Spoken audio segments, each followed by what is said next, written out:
All right, good evening, Sandites. Welcome to, I really don't even know what episode of District Dialogue this is, but it's been a while. I think it's a little over a month since we have gone live.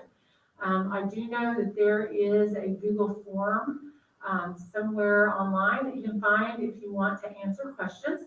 Pretty excited about our guest tonight. He reluctantly, I say that, he was very anxious about coming and joining us tonight. So our athletic director, been around about the same time I've been superintendent as that position for about 5 years, is with us tonight, Mr. Rod Sitton. So hopefully you guys start putting some questions out there so Mr. Sitton can answer all of them. We're going to start, the whole design tonight, Rod, is to talk about athletics basically as it relates to COVID-19. But I can't help but start with, we played football Friday night. Oh, man, do it. We first round of playoffs, we're hosting for the first time since like 2017. What a great deal for us. Typically, it's the top 4 teams in the district, but the OSSA this year made a COVID exception, so anybody that wanted to go could go. We would have gone anyway to the playoffs, but with the new exception, it allowed us to host. We're pretty excited about it. We got Deer Creek coming in, so I have a personal interest because one of my relatives happens to be the O-line coach at Deer Creek, so Nice. it's going to be a fun time. So you're not at all competitive. No.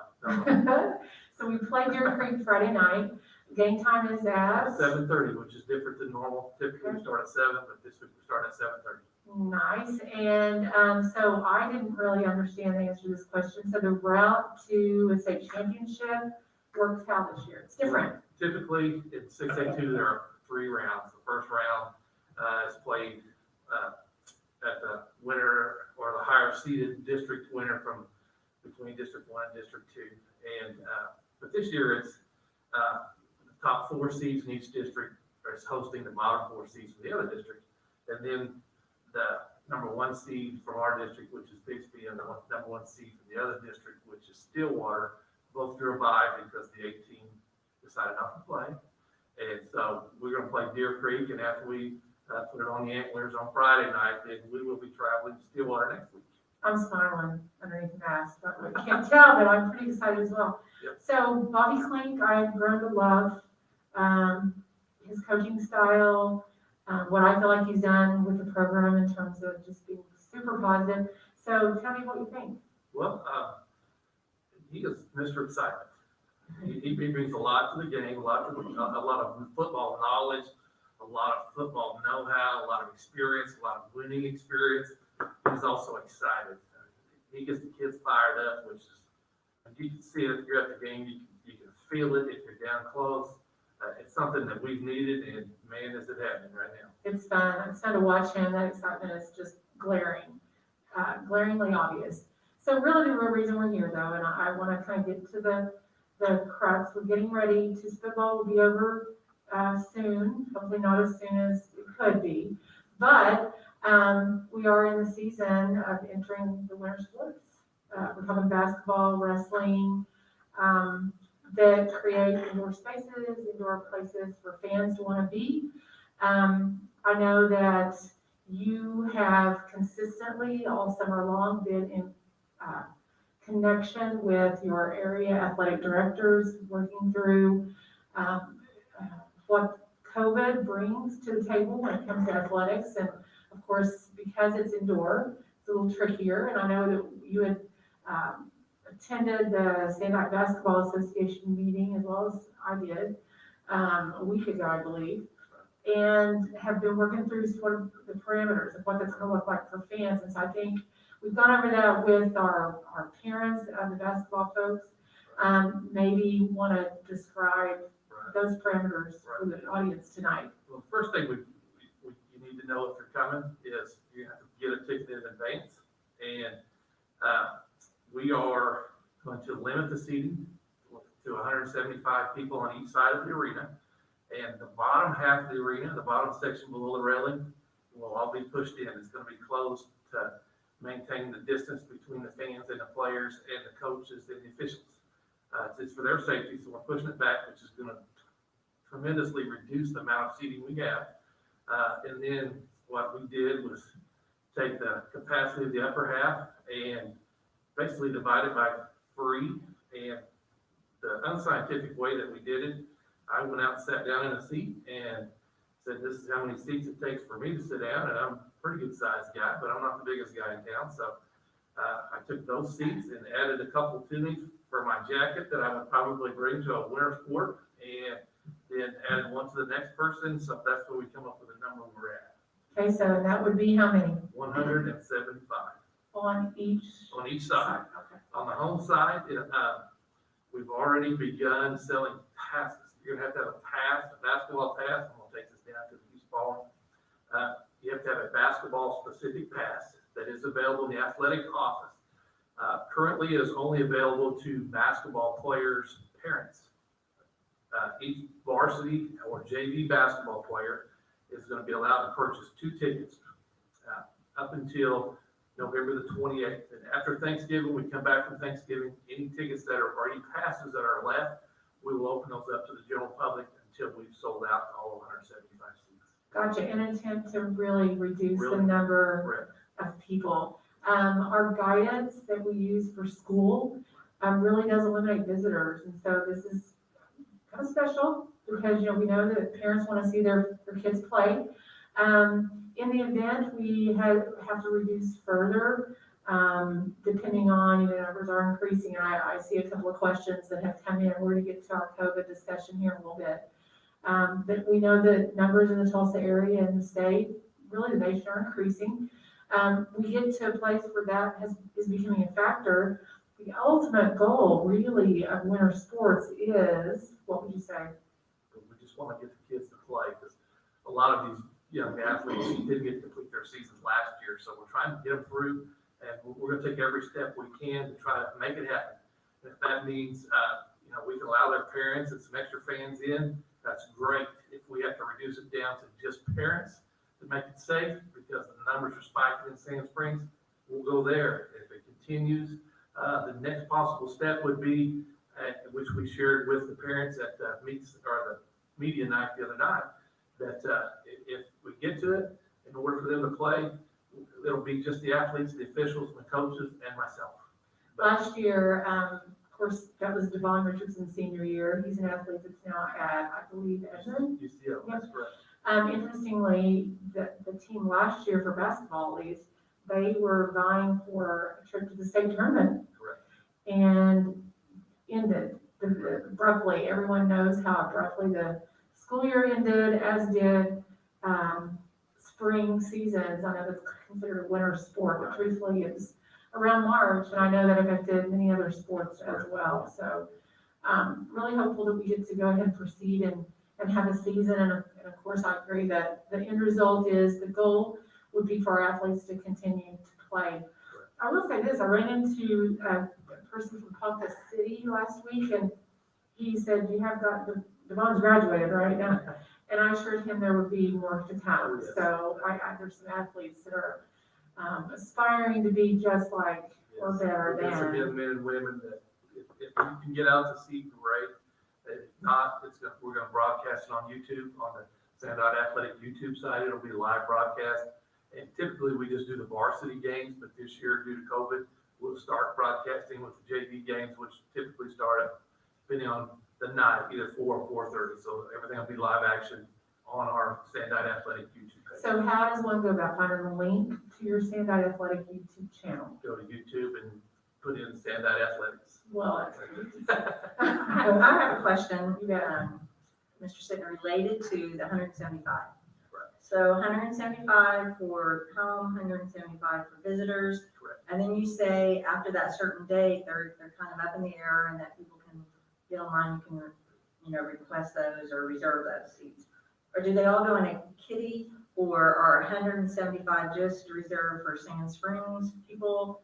Or The home side, you will have to come to the athletic department and buy a pass. Now, if you have purchased an all-sport pass back in the fall to get you into the football games or the softball games, those are still good, but you'll need to come to the athletic department office and show us the card, and we will give you a basketball-only pass.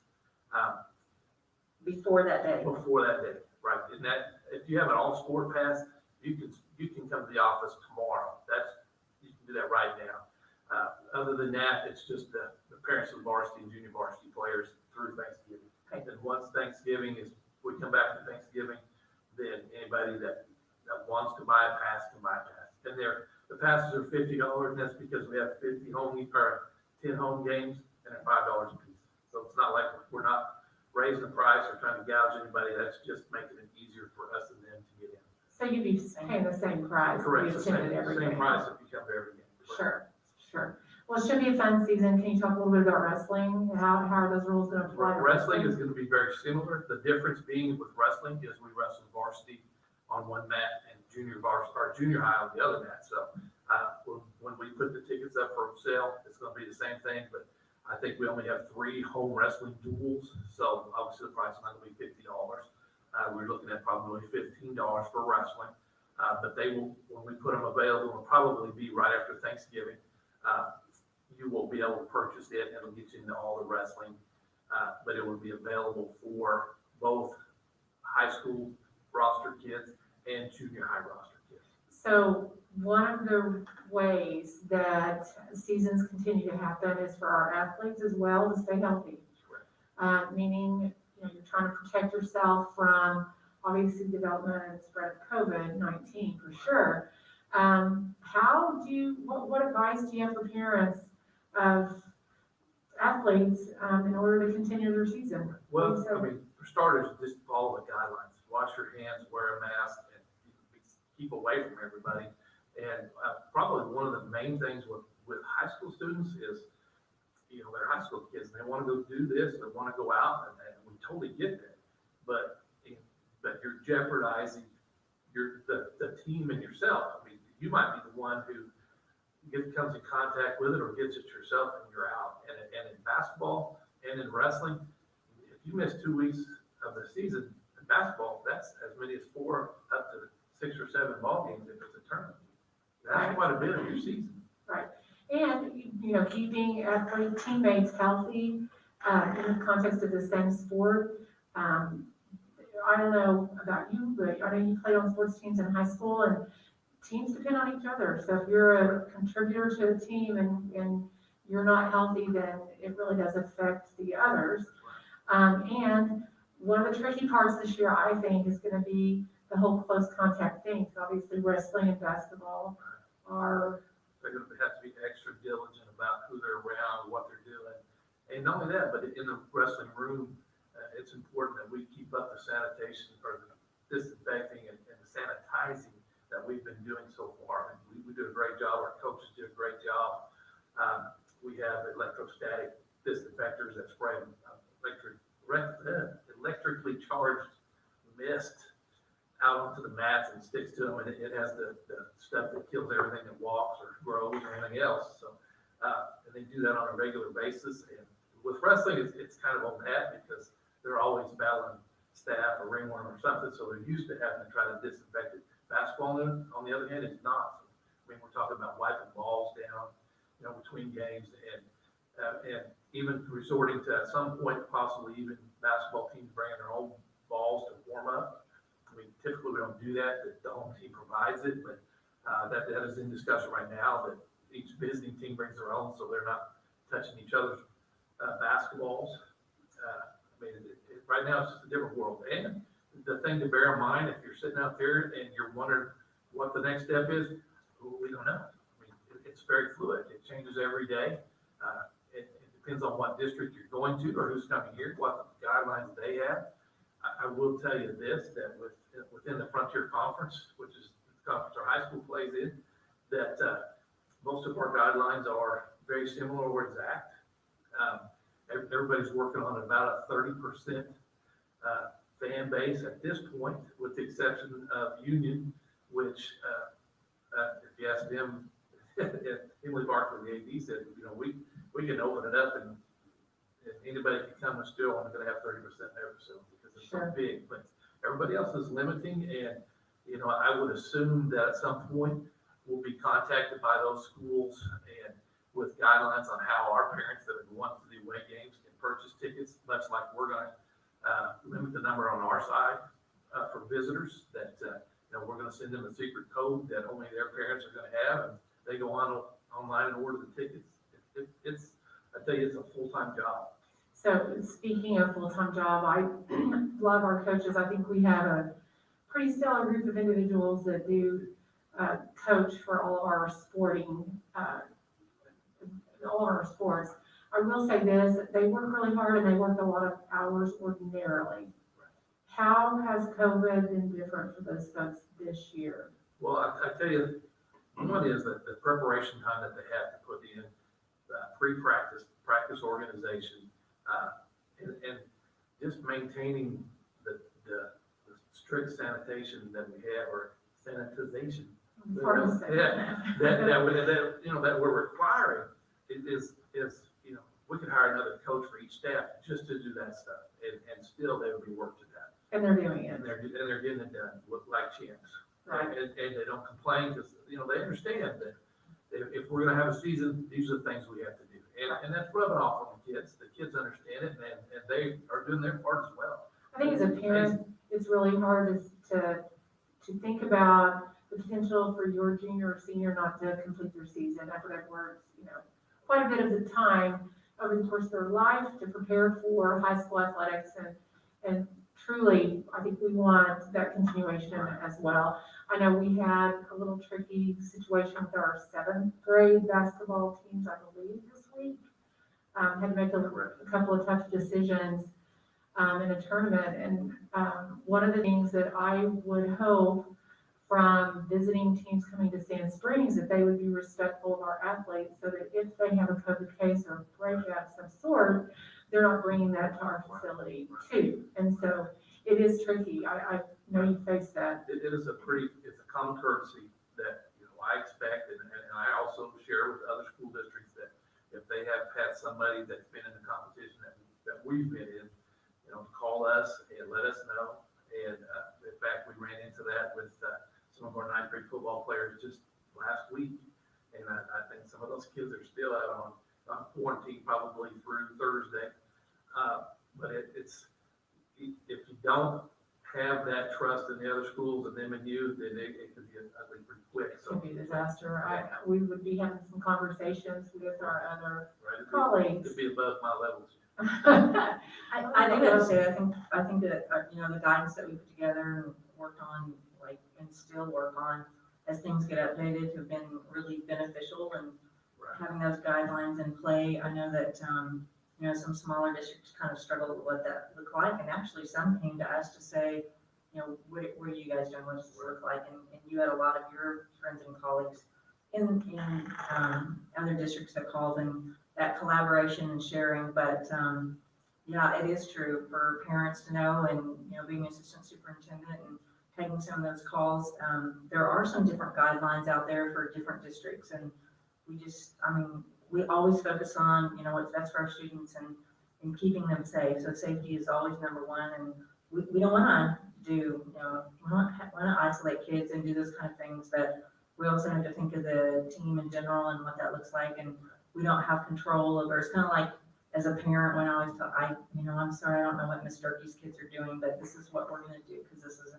And so it's kind of like for our district, but you do what you think is best. But I know that you've got a lot of questions from parents about what that looks like, and we have that guideline. That's what we follow, and our nurses are doing a fantastic job in keeping that, and the coaches tracking.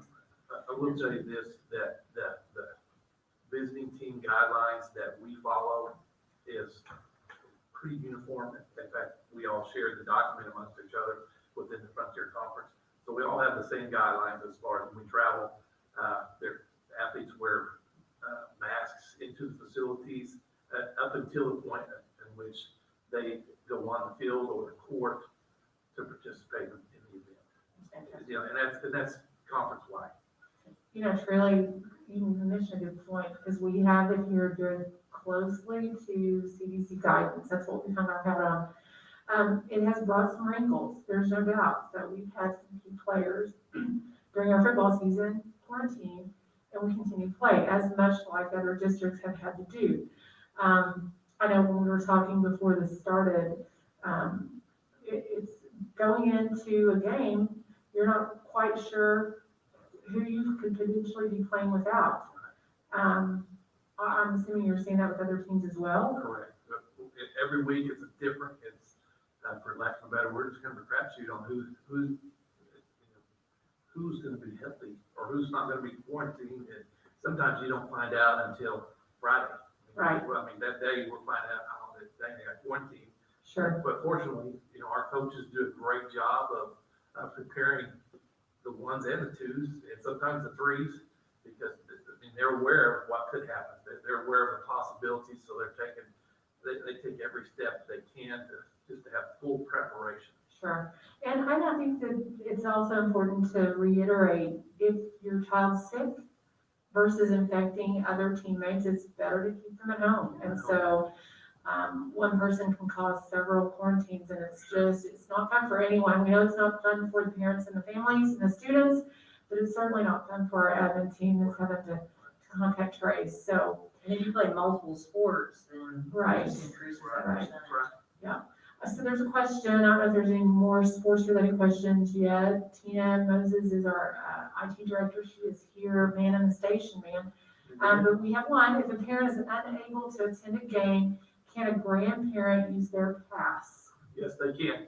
Who uses the pass is not important. It's just the fact that we're trying to limit the number. And by having a count of the passes, we know what number we're on. So if mom and dad can't come and the next door neighbors want to come and they have the pass in their possession, come on in. Well, and I would say to the fans that are coming, there's a reason Rod sat down and really kind of tested out the space and the facility. There is a 6-foot condition for close contact. And so I would suggest if you're in the stands and sit with your family, try, your family, but don't venture into other people's 6-foot space bubble. So that would be something that we would try to incorporate in promoting. And of course, the mask regulation really wants you to keep your mask on inside the facility. So it'll be a trick. We're kind of up for it, I think, We are. this year, and I think we're going to pull it off, We'll hopefully. know pretty shortly. We will know pretty shortly, that's true. Gina, are you seeing any other questions regarding? Okay. All right, we're going to move on a little bit because we're going to get into quarantine in just a little bit. I will say, I noticed there was a couple of questions when we first got here. Folks had already put it in a couple of questions, and we're going to try to answer every single one of those to the best degree that we can. But we post data for COVID weekly, and the easiest way for us to do that, so that we're representing kind of the same piece of time, the week. We try to do that on Monday morning, and it reflects data from the end of the day Friday. The reason we do that is really tricky because we could be working on COVID cases, isolations, and quarantines well into Friday evening. And so it's better just to let our team work and then post that data Monday morning. So, Tina, I'm going to have you pull up what is posted currently on the website. And I do share superintendent notes periodically on the webpage under from the superintendent. And a table that looks just like this, broken down by site, is posted weekly, and this is from November 6th. I will say that originally when this was posted yesterday morning, I actually forgot, at full responsibility, forgot to change the date on the form. And so originally it said November 30th, but the truth is the data was right, but the date was wrong. So this has been corrected, same data, different date. So this was as of Friday, November 6th. And in my notes, if you go online and you look at those, what I said was, you'll see a pretty big uptick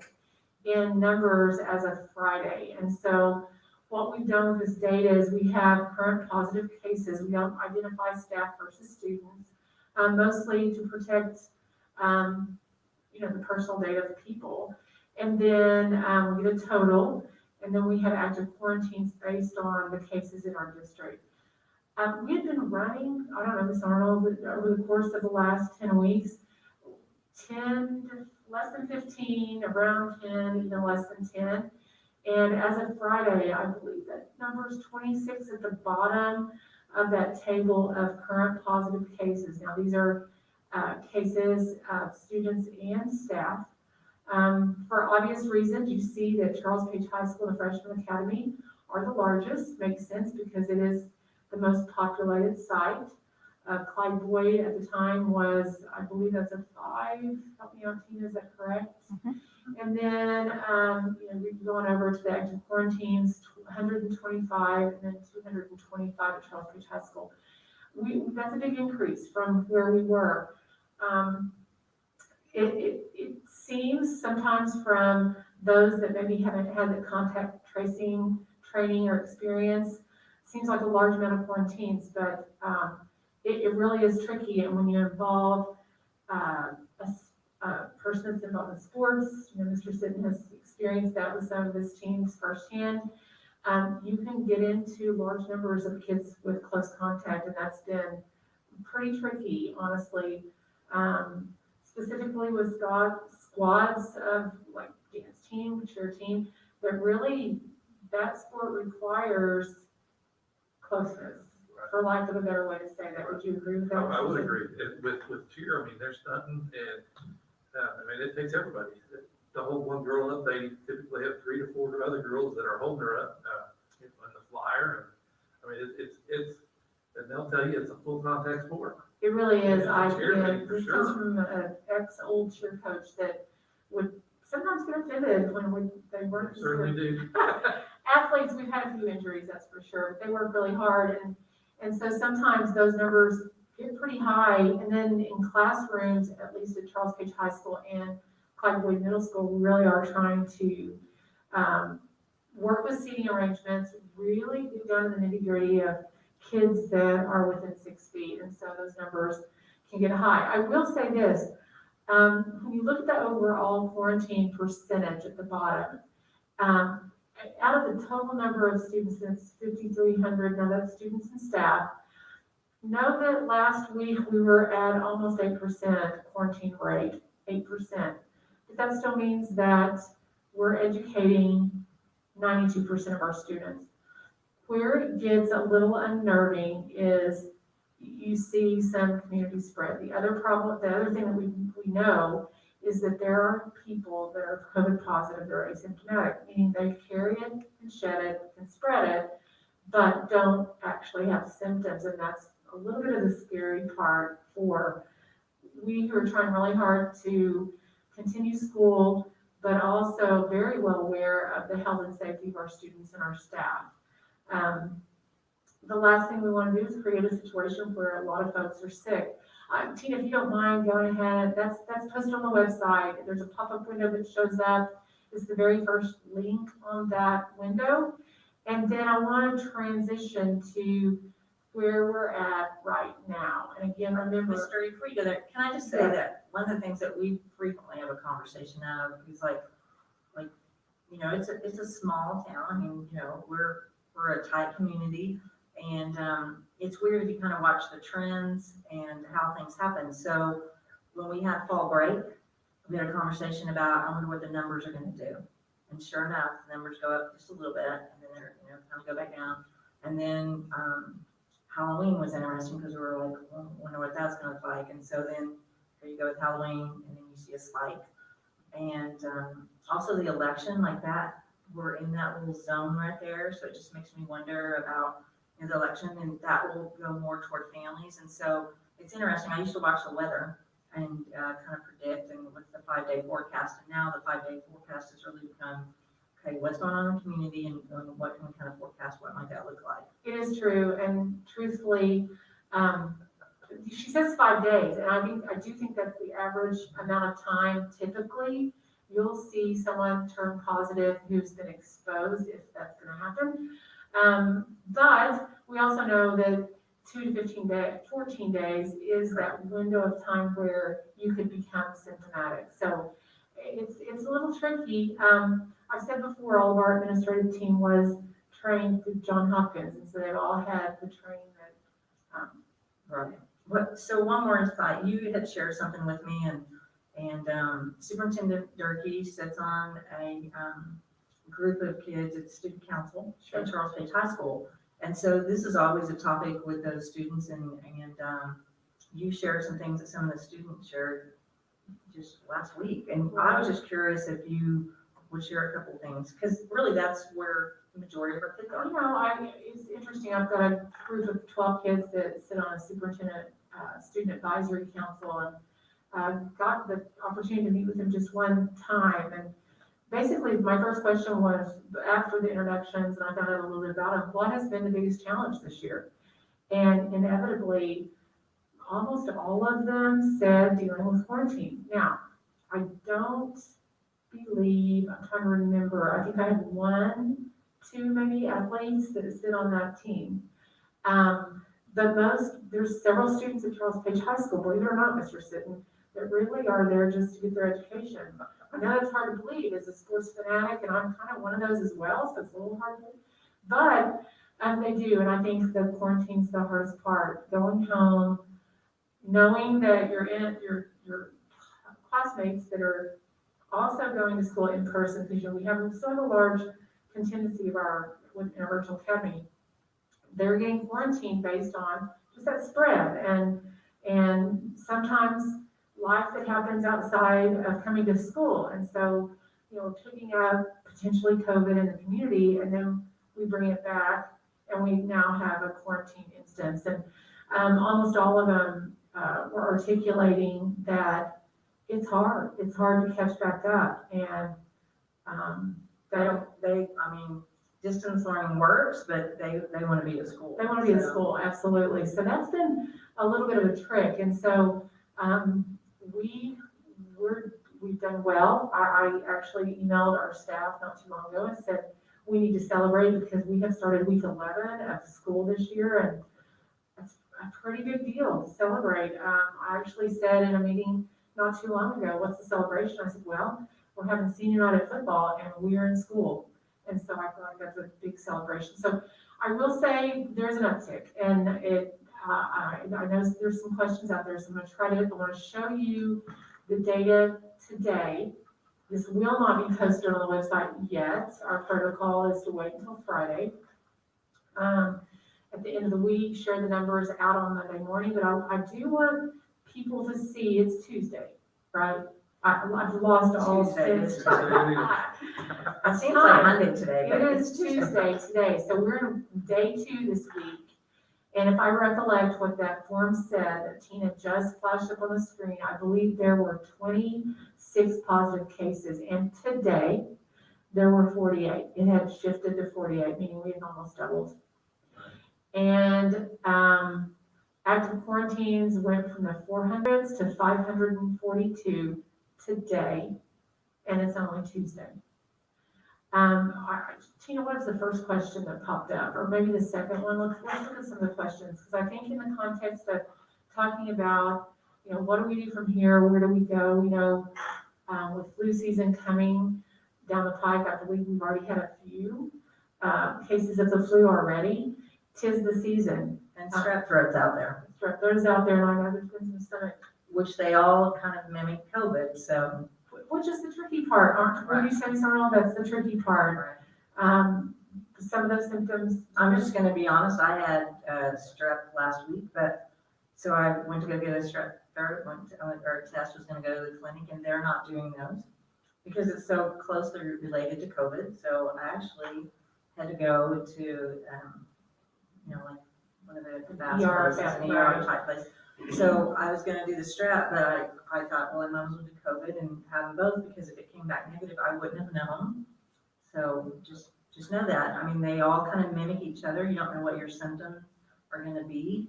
And so better safe than sorry, but I went and had both. You came back with a strep test. Yeah, I had the strep, but didn't have. So I see the question, and I don't know how many more there are, but. Sit and ask me how old I was. That's not allowed. I get that like twice a year at least, so. I'm not asking you how old you are, I'm not doing it. So there's not very many questions, but I think the bigger concern is there a concern you may have to go to virtual learning with COVID cases on the rise at the high school? And here's the design of that. And to answer your question, just to be very transparent and frank, the leadership team had that question. We addressed that question today. And I'm gonna say, is there a concern? The quick answer is yes. there's a concern. Are we strategizing and talking through how much is enough before we would shift? Yes, we're doing that. And so just know that those talks are happening right now. Absolutely. When you get an uptick as quickly as we've had it over the last 2 weeks, when you go from 8 to 10 positive COVID cases district-wide, and you end up with 46 over a 2-week period, call it what you want, whether it's because of fall break or Halloween or whatever, the reason is that's evidence that it's spreading. And so we're going to be very careful about that. And I believe that we're ready to shift. I will say this, and I said this actually, and Ms. Arnold will, I think Mr. Sitton probably in front of our leadership team. I felt like from the beginning, it would be easier to keep our elementary sites open than our secondary for a lot of different reasons. One, our elementary sites are cohorted, and what we mean by that is they're in groups called classes, and they have homeroom classes. And those homeroom classes, for the most part, stay together all day long. Self-contained all day. Absolutely. They're with their family. Absolutely. But you get a Charles Page High School student who may be going, or they are going to 7 different classes, and then they might be in strength and conditioning, which houses how many kids in strength and conditioning? We typically run anywhere from 80 to 100 every day, depending on quarantine. Right. So a lot of students doing a lot of different things with more than one staff member. But it's just a lot more exposure. And so I've said that the shift is going to happen at secondary. We're considering it. I'm going to be very honest with you. We talked through it today. There's going to be some more research and discussion tomorrow about how that can look.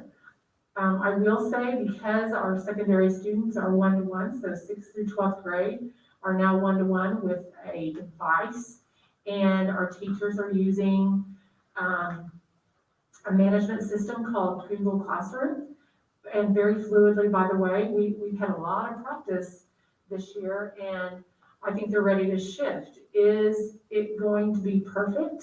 I don't know that anything's perfect, actually, and we just said that there were wrinkles in our athletic plight this year, and I think there's always going to be wrinkles, but I think we're prepared in a way that we really, may not have been as prepared in March when that shifted.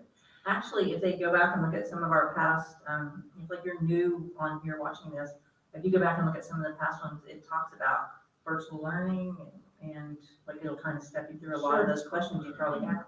We were pretty insistent at the very beginning. I know one of the goals was for our teachers to get to know their kids, their students, and that's specifically, it's important at all levels, very important at the elementary level, but also, I'm a teacher at Charles Page High School, and I've got 6 courses, and I've got 20 per, which is very typical, and that's 120 students that I need to know.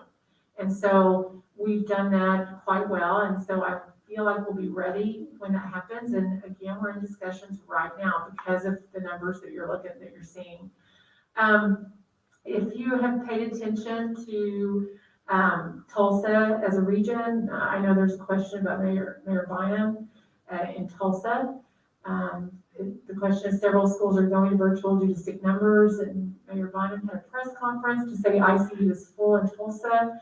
Are we going virtual? And I'm just going to say it's under consideration right this very minute. I do know some of our colleagues have called it. If we have time at the end, I do want to kind of address how that relates to the continuation of athletic events. If that were to happen again, it's very possible. ICU guys are worried. I know as of last evening, they were full in the Tulsa area. One of the things I would direct our patrons to, Tulsa Health Department, in my opinion, does a very good job with tracking data. They have some pretty good maps available on the Tulsa Health Department COVID page. One of them that I watch pretty intently is the zip code map, which shows 74063, which is Sand Springs.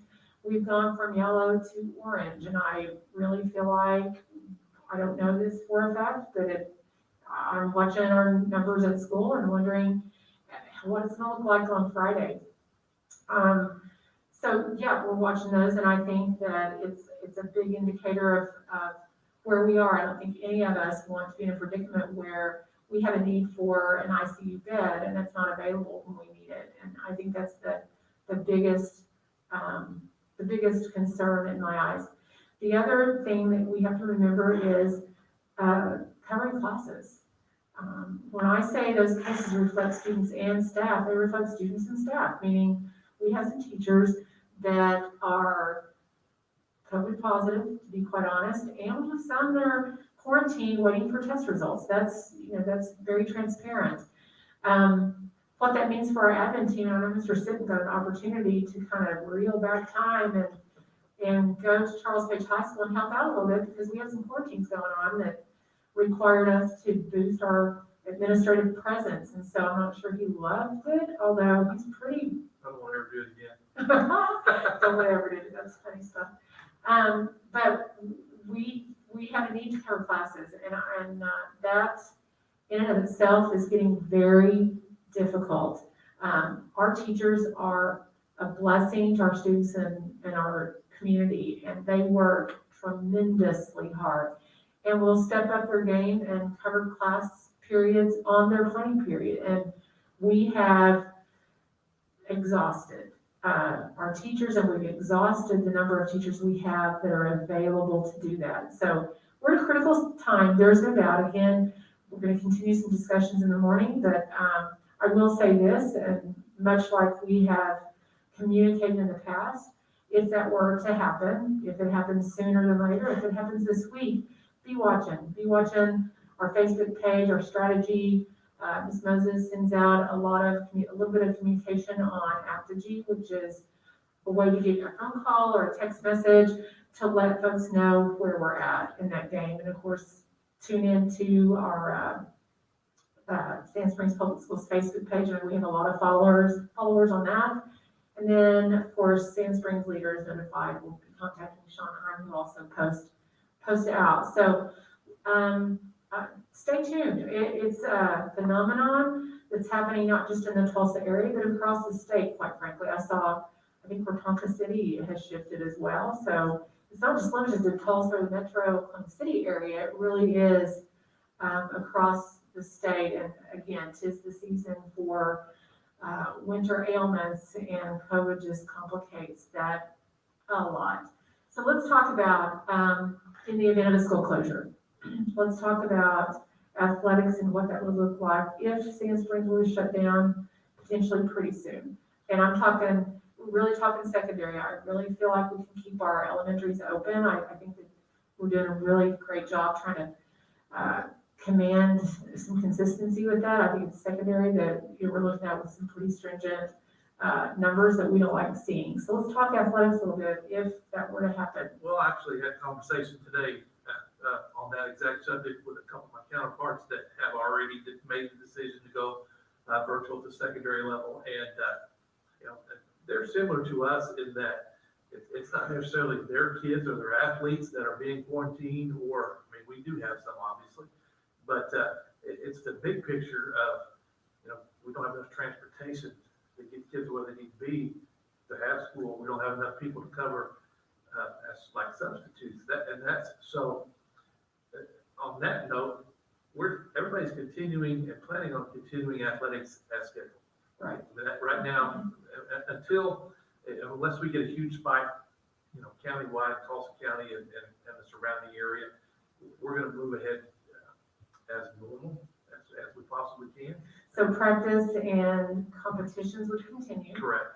As long as we can do that. Right. I know that we've been pretty fortunate in that we haven't had to cancel very many competitions this year. Right. That's right. In any sports, softball did great. Getting through those were outside. Right. I think that's a big factor. That's a big difference. That's correct. Huge difference. So that would be the plan, much like our colleagues in the state and definitely in our region. But know that the fact that we have mastered 10 weeks of school brilliantly, it makes me very proud of the kind of work our teachers are doing. I will say, on that note, more to come. Kristen and Rod and our complete leadership team, we've got 28 people sat around a Zoom meeting for about an hour and 45 minutes this afternoon, and it is a serious conversation right now that could be reflected early, as quick as this week. So again, stay tuned for that one. Tina, I don't know if there's any more questions relative to anything else. It looks like they're exhausted. And I think we're getting close to our time. I do have something I want Ron to share Yeah. about the weight room. Oh, the weight room. Yeah. Not yet. Oh, not yet. Can we try to live this? We- Coming soon, like a movie? Yes, coming soon. We have had the pleasure and the luck, and however you want to describe it, of having some local people in Sand Springs, some sand dykes that have come forward and, really, they want to make a change in our athletic program, and we made a decision that a weight facility upgrade was in dire need, so look for that to happen. It's a pretty big donation too. Yeah, I it would- won't even talk about it. I'm not talking about, I'm gonna say it, I don't want to spoil anything, but it's Yeah, just some coming exciting soon. stuff. yes, we're waiting The on trailer. about, I think, maybe just the weight benches to come in, and once those get here, we plan on having an open house. Nice. As A best virtual as open best we house. can with, Right, COVID and stuff. exactly. We've done a lot of work in the weight room as well. We've done work in, the football team room, made some upgrades in there that were desperately needed. And so this will be a huge open house, and we're gonna invite every alumni, or you don't have to be an alumni if you live here, or if you want to drive over from Coweta, come on. And we're gonna show you our place, and, we're trying to provide the best we can for our athletes. And it goes back to the old adage, kind of look good, play good. Well, if your facilities look good, the kids take care of it, they have more pride. It's awesome. It just goes right along with what Coach Klink has brought in with his program, and the positivity. And, I give a shout out to, I don't know if you guys know Mike Stevens, Coach Stevens. He's one of our high school football coaches, also coaches baseball. But if you've been to a game and you see the guy jumping up and down, waving his towel and stuff, that's hype man. That's Mike. I call him hype man. He knows it, and he's stand-eye through and through, and that's what we're breathing here. That's what we like. It's the culture here is amazing right now. It is amazing, and there's a shift, and you're right, the Freshman Academy brought a breath of fresh air, I think, to the community, and that's been really fun as well. So I agree, modeling the excitement gets people excited, and it certainly gets our students excited. So stay tuned. You'll hear more about, I know everybody's kind of wondering about the shift to distance learning. Stay tuned, big talks, and we're really serious discussions. So Women's District, I know we're winding up, but one more thing, in the district. with that, We have one more thing that's happening in the district at Angus. Just really quick, for a Okay. quick announcement. The gym, the gym. just really quick. I know it has nothing to do with athletes, but it's It's been a really busy day because I don't want to put me on the spot. But yeah, we broke ground on the new gym / storm shelter at Angus Valley. We had groundbreaking that was pretend. But now the dozers are really out there and really moving some dirt. So that is exciting and should be completed if we stay on track and on schedule in the summer of next year. So thanks for that reminder. I believe that concludes, unless I there's got one more thing. one more I thing. gotta make a shout out, because I Okay. would be remiss if I did it. Yeah. To Dustin Little and his bunch at the Sand Springs Youth Football Association. Tonight, the 7th grade team's playing out of Wasso in the semifinals of the Indian Nations League. And I'm sorry, I do not know their coach's name, but and then the 6th grade group actually won on Saturday in the semifinals, and will play the winner of, I believe they told me, Catoosa and Cassia Hall on Saturday at Glenpool for the championship. That's So awesome. shout out to those guys, and good luck. And, Dustin and his group are doing a great job. I did see that actually, so yeah, congratulations. Last thing, and I'm gonna end with this 3 W's, you guys, that will keep us safe and healthy and keep our doors open longer than really, as long as we can do it. But really, wash your hands, wear your mask, and watch your distance, stay away from your people. So help us keep our stand-out safe, please. That's the biggest ask that I have tonight, and thank you for joining us in dialogue, and we will see you next month.